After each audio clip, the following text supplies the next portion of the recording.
Assalamualaikum warahmatullahi wabarakatuh. Apa kabar sahabat JT? Kali ini kita akan membahas tentang waktu. Karena apa? Kesuksesan kita tidak terlepas dari manajemen penggunaan waktu yang kita laksanakan setiap hari.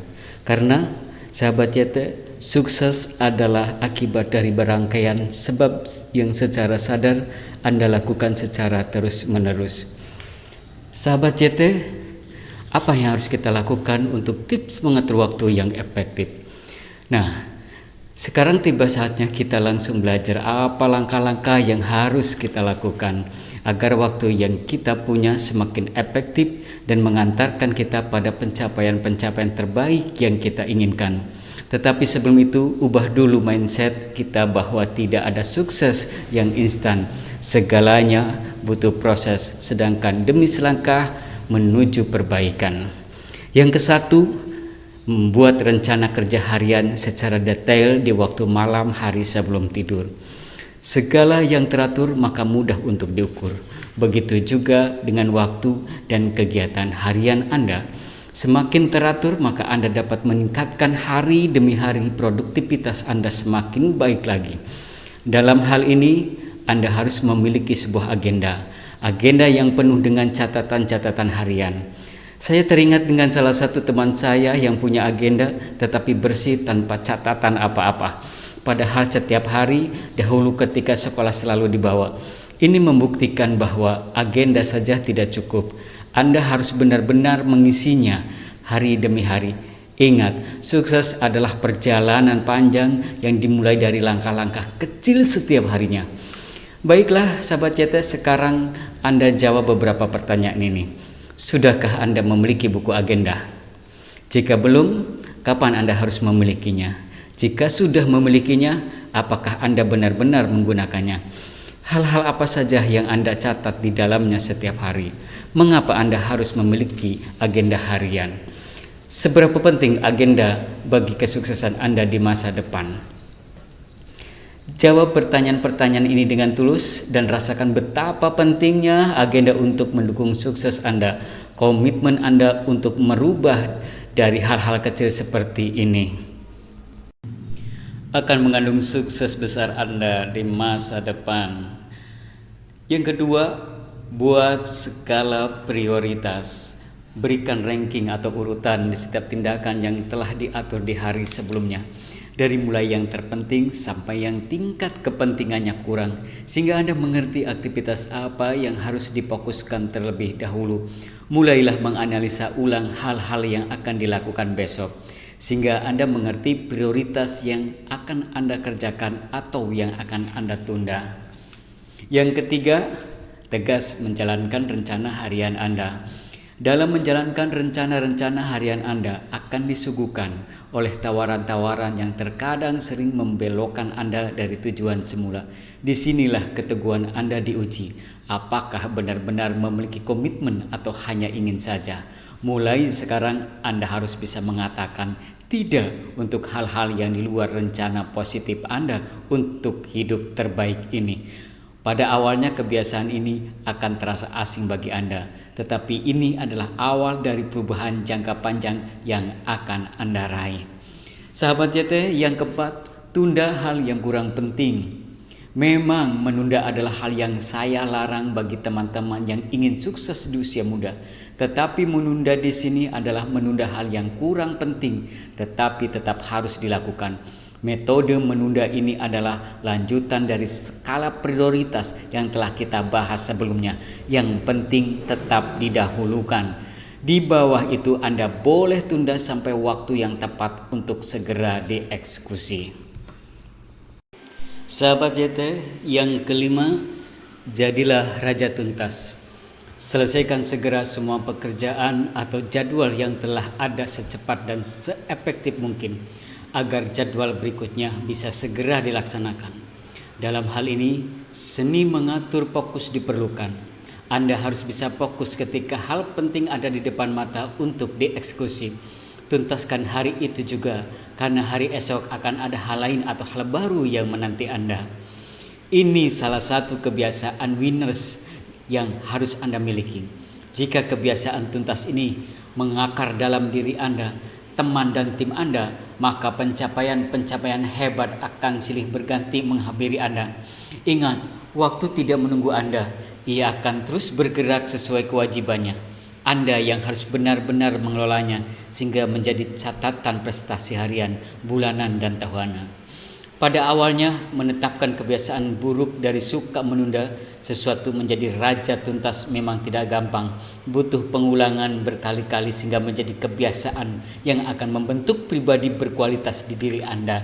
Tetapi sekali kebiasaan ini mengakar dalam diri Anda, ini akan sangat membantu meluasnya pengaruh keberhasilan Anda ke orang terdekat maupun masyarakat luas.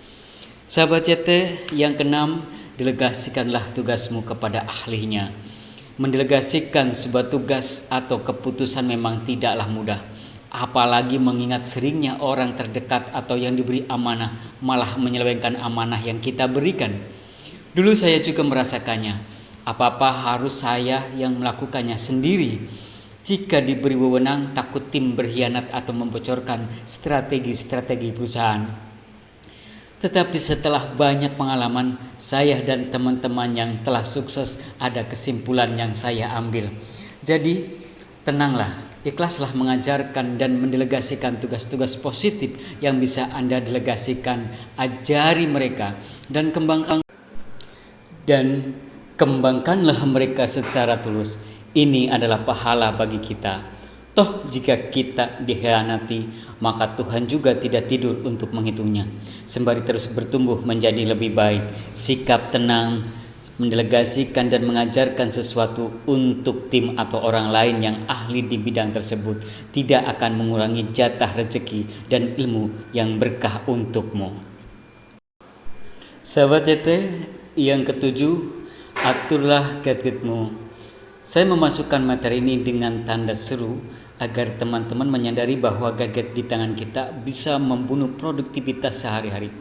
Bayangkan saja, jika dalam satu hari Anda melihat sosmed dalam gadget 3 jam, maka berapa jam waktu yang terbuang hanya untuk cek status, stalking, dan seterusnya. Saya rasa ini penting sekali ditegaskan bahwa gadget alat bantu untuk mencari informasi, belajar, dan bertransaksi bisnis, bukan euforia dalam kebahagiaan semu yang lama-lama akan membunuh Anda. Bahkan ada pesan di internet yang menarik sekali berbunyi, handphone atau gadget mendekatkan yang jauh dan menjauhkan yang dekat. Ini menurut saya benar sekali. Semakin aktif Anda di sosial media, maka berkuranglah interaksi Anda dengan orang atau lingkungan secara langsung. Jika ini terus-menerus dilakukan, maka Anda akan semakin lemah dalam mental dan interaksi sosial. Bayangkan saja, menurut data dari Global Web Index tahun 2015, masyarakat yang paling banyak aktif di dunia maya adalah negara-negara Asia Tenggara, yaitu 5 jam per hari. Jepang dan Hong Kong 3,5 jam per harinya.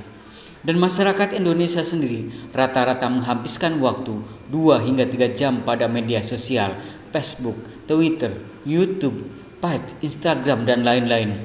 Dalam hal ini, Korea Selatan hanya menghabiskan waktu 1 jam setiap harinya dengan metode telepon pintarnya. Dan akhirnya Jepang yang hanya menghabiskan 20 menit dalam seharinya di media sosial. Jika diteliti secara fokus dan detail, sebenarnya jika waktu 3 jam habis untuk media sosial, maka Anda membuang waktu 21 jam seminggu, 84 jam dalam sebulan, dan 1008 jam dalam setahun. Dan ini terbuang sia-sia tanpa produktivitas sama sekali. Sahabat CT, yang ke-8, dorong terus dirimu untuk mengalahkan pesaingmu. Bagi saya, kompetisi yang sehat sangat penting. Karena dengan adanya kompetisi dalam hidup semakin membuat kita fokus dan bertumbuh. Tetapi kali ini kita akan fokus ke pesaing terberat kita, yaitu diri kita sendiri. Karena menurut kata bijak, tugas Anda bukan lebih baik dari dia dan mereka, tetapi menjadi lebih baik dari diri Anda sendiri. Ada sebagian dari kita yang mungkin senang dengan tantangan, senang dengan kompetisi atau persaingan. Hal ini boleh saja dijadikan stimulan atau perangsang bagi berkembangnya diri kita untuk terus menjadi pribadi yang disiplin. Tetapi alangkah baiknya jika persaingan itu dimulai dari diri sendiri dahulu. Saya sendiri memiliki target di beberapa bidang kehidupan dari mulai keuangan, keluarga, bisnis, relationship, dan lainnya untuk memiliki pertumbuhan minimal 10 kali lipat dalam 5 tahun. Bagaimana dengan Anda? Sudahkah Anda menetapkan diri Anda yang lalu sebagai saingan terbesar?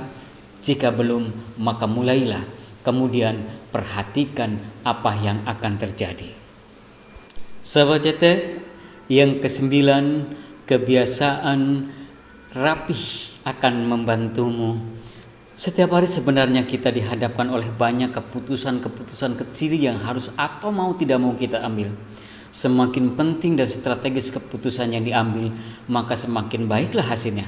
Nah, dalam mendukung keputusan-keputusan itu dibutuhkan kesegaran otak dalam berpikir. Tantangannya adalah ketika otak lemah, maka keputusan itu diambil dengan tingkat fokus yang rendah pula. Dengan bersikap rapih dalam aktivitas harianmu, itu akan membantumu otakmu untuk tidak terlalu lelah memikirkan hal-hal kecil yang sebenarnya sudah bisa disiapkan di hari sebelumnya. Contohnya, ketika kita hendak mengisi seminar atau training, saya selalu membiasakan mempersiapkan perlengkapan-perlengkapannya di sore hari sebelum acara berlangsung, dari mulai jas, bahan atau materi, serta perlengkapan lainnya. Sahabat CT, yang ke-10, mendengarkan musik semangat. Ada masa di mana kita merasakan bosan dan jenuh akibat aktivitas harian. Nah, solusi yang satu ini saya buktikan sendiri. Saya selalu mengupdate lagu yang ada di handphone terkhusus, lagu-lagu yang semangat dan positif. Ada banyak sekali sebenarnya musik-musik yang mendukung emosi kita untuk segera kembali on. Selain lagu-lagu Indonesia yang positif, Anda juga boleh mengupdate lagu-lagu barat. Saya sendiri sering melakukannya, terlebih karena saya tidak tahu artinya semua. Sahabat CT, yang ke-11, jaga keharmonisan dengan orang yang dicintai. Sesibuk-sibuk apapun kita, tentunya semua perjuangan ini pasti akan kembali ke rumah. Itulah mengapa permasalahan di rumah terkadang berdampak besar terhadap waktu dan produktivitas kita. Rumah yang saya maksudkan di sini bukan hanya orang tua, bisa jadi pasangan hidup, kerabat, tetangga, atau unsur kedekatan lainnya yang langsung menyentuh perasaan kita. Sebisa mungkin telepon atau hanya memberikan atau menanyakan kabar, saya rasa sangat membantu kita. Sahabat CT, yang ke-12 adalah tidur siang. Jangan menyepelekan tidur siang. Tokoh-tokoh dunia seperti John F. Kennedy, Napoleon Bonaparte, atau Winston Churchill adalah pemilik kebiasaan tidur siang. Menariknya, waktu istirahat tidur siang malah dapat mendongkrak kinerja dan produktivitas Anda. Menurut penelitian dari NASA, 40 menit tidur siang dapat meningkatkan keawasan atau kewaspadaan kita sebanyak 100%. Apalagi ketika kita melewati hari yang panjang dengan aktivitas yang padat. Sempatkanlah untuk tidur siang. Dengan tidur siang, otak kita bisa beroperasi lebih baik sepanjang hari. Konsentrasi yang tinggi, belajar, serta mengingat hal-hal penting lebih baik. Masalah umum seperti sering lupa, susah menghafal, atau kesulitan dalam fokus mungkin disebabkan oleh kekurangan tidur atau jarang tidur siang. Ini cara sederhana yang memberikan hasil luar biasa. Sahabat CT, yang ke-13, istirahatlah ketika waktunya. Banyak sekali peserta seminar saya, khususnya wanita, yang sering membawa masalahnya ke dalam mimpi. Mereka tidak bisa tidur dan akhirnya bangun kesiangan dan harinya diisi dengan hal-hal yang tidak produktif. Tidur adalah obat alami yang Allah ciptakan untuk kita, tetapi terkadang kita menyepelekannya. Istirahatlah dengan semestinya.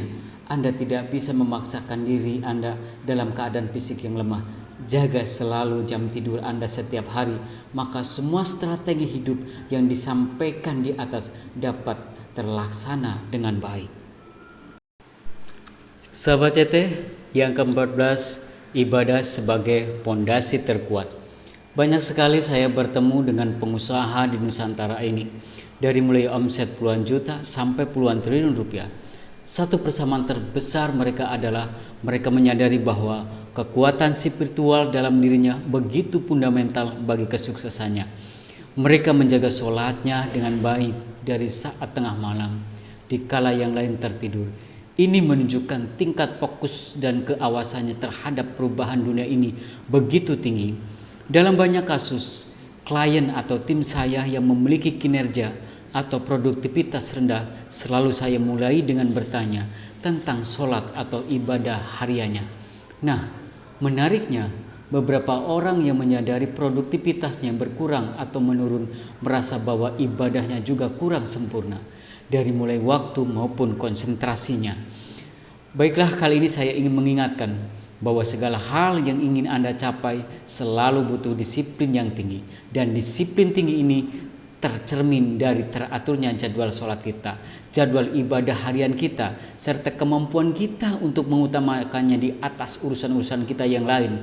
Sebelum mulai mempraktekkan berbagai tips yang telah disampaikan, boleh mulai memperlihatkan sholat Anda atau ibadah harian Anda 1 bulan belakangan, baik atau kurang baik. Jika kurang baik, wajarlah dalam hal yang lain Anda merasa kekurangan waktu, kekurangan semangat, atau beberapa tantangan lainnya. Sahabat CT, demikian tips mengatur waktu yang efektif untuk pencapaian kesuksesan kita, kesuksesan yang lebih cepat dan lebih mudah. Sampai jumpa. Wassalamualaikum warahmatullahi wabarakatuh.